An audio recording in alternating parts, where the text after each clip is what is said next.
Pakistan's economy is collapsing, but its elite are not. And the Pakistan Army is certainly not. While ordinary citizens struggle for food and fuel, the generals live very well. This is Quick Take, your quick guide. I am Smita Prakash.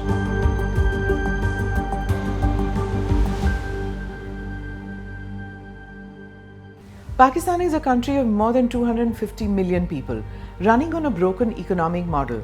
For decades, it survived on foreign loans, billions in bailouts, and borrowed time. There were no serious reforms, only more debt, and then panic when the bills came. Inflation today is high, foreign reserves are low, millions slip into poverty, factories shut, jobs vanish, but one group remains untouched: Pakistan's military elite. They control a shadow economy known as Millibus, meaning military business. Real estate, banks, housing colonies, cement, fertilizer, even bakeries. Almost every sector has some army-controlled entity sitting quietly at the top. Reports say military entities hold nearly 12% of Pakistan's land, much of it prime. The Pandora Papers showed how offshore wealth moved quietly abroad while the country went deeper into crisis. Defense spending keeps rising. This year, it grew by 20%. At face value, 1 in 7 rupees goes to Pakistani defense, and the real number is likely higher once hidden pensions and perks are included. Many senior officers live abroad. Some settle in Dubai, London, or Virginia in the US. You've seen the videos, ex-generals strolling through London with the confidence of men who know that the IMF will pick up their bill again. Their children study abroad and rarely return to a country their parents shape. And now, the political side.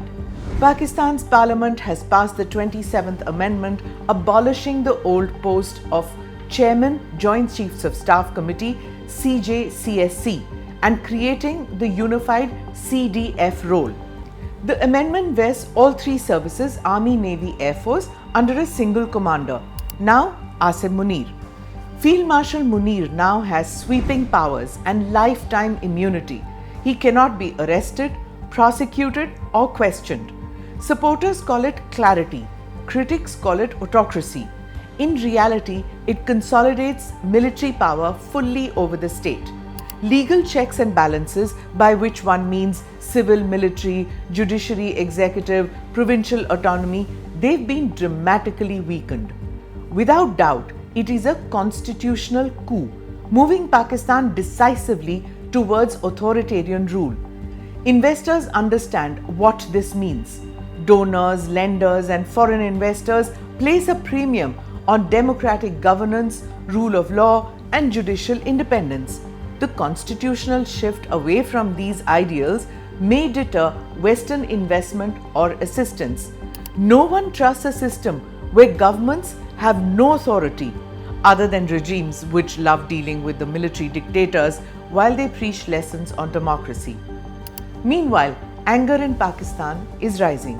In Balochistan, in Khyber Pakhtunkhwa, in cities hit by blackouts and joblessness.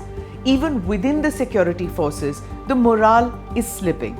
Civilian government matters only insofar as it accords legitimacy. But the real levers of power, which used to be defense, national security, constitutional oversight, all those are now off limits for civilian control. In Pakistan, people serve the military, not the other way around. And until that changes, the story remains the same. The Pakistani Republic continues to unravel.